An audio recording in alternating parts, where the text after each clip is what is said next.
Now we'll be starting with questions carrying 2 marks. So first question is, which two incidents in Douglas's early life made him scared of water? So we know the two incidents. One incident at California pool when he was submerged under the waves, and the second incident where the unfortunate phenomena happened with the author, where he was thrown into the pool by a big bully.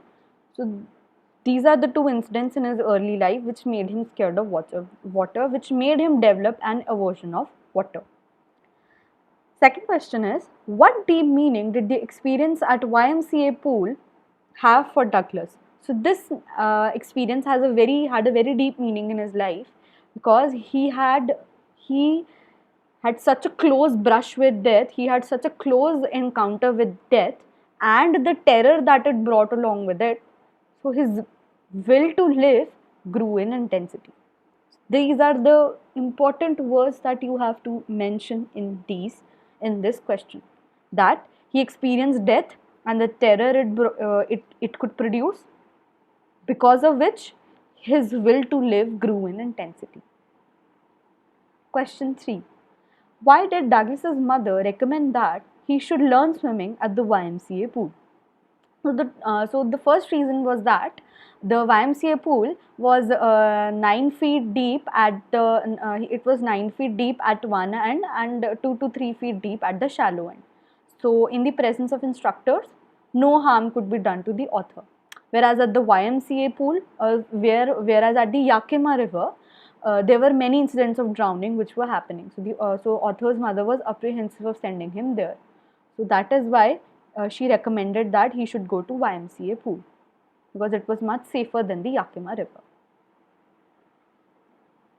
The next question is, how did Douglas's experience at the Y.M.C.A pool affect him? So this incident had a very huge amount of change on author's personality. He grew apprehensive of every water body.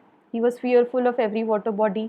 He could not enjoy whenever he went out with his family or even friends to participate in water sports. And every time he had an encounter with water, his legs paralyzed. This is the amount of fear that grew in his mind. This experience took a huge toll on the author. Question 4. Actually, it's question 5. How did his swimming instructor build a swimmer out of Douglas? So when we come to know about author's explanation of his time with the instructor, we know that the instructor was used a very good approach when he taught Douglas to swim.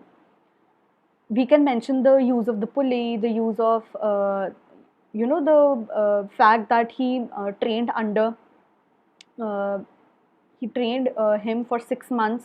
So all of these facts, the pulley one and the 6 months one, and how he gradually sent him underwater, so and made him exercise breathing underwater. So all of these techniques mixed together made him a swimmer, built a swimmer out of him.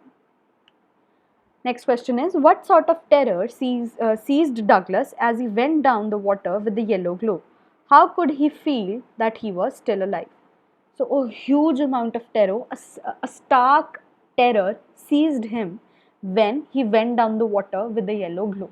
In this specific line, the second attempt is being talked about. So during that time, he was very fearful, because he was now slowly losing his stamina. So only his pounding head and his throbbing, his beating heart and his pounding head. These were the two signs that which made him feel that he was still alive.